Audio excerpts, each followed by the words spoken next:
القادمة إن شاء الله في المقام أذكر شيء شعبي كثير بإذن الله تعالى. أقول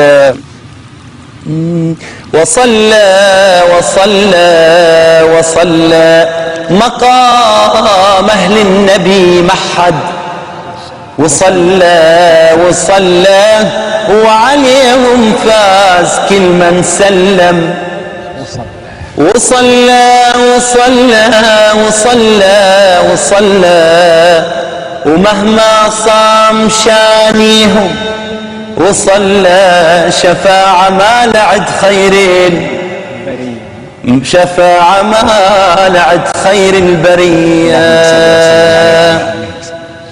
وفي العربي الفصيح وحمائم وحمائم نبهنني والليل داج المشرقين،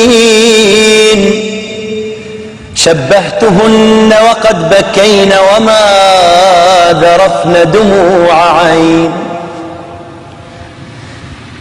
شبهتهن وقد بكين وما ذرفن دموع عين، بنساء آل محمد لما بكين على الحسين رحمة الله عليه.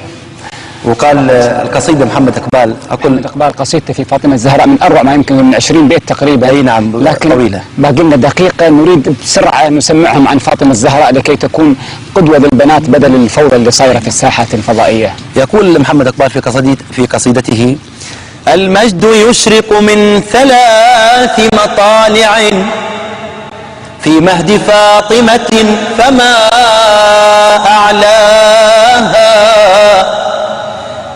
هي بنت من؟ هي بنت من؟ هي زوج من؟ هي أم من ذا يضاهي في الفخار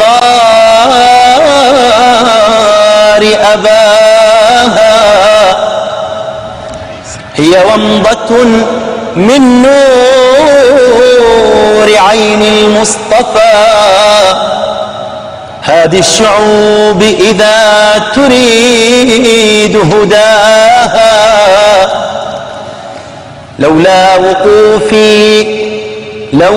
وقوفي عند أمر المصطفى وحدود شرعته ونحن فداها، لمضيت للتطواف حول ضريحها، وملأت بالقبلات طيب ثراها.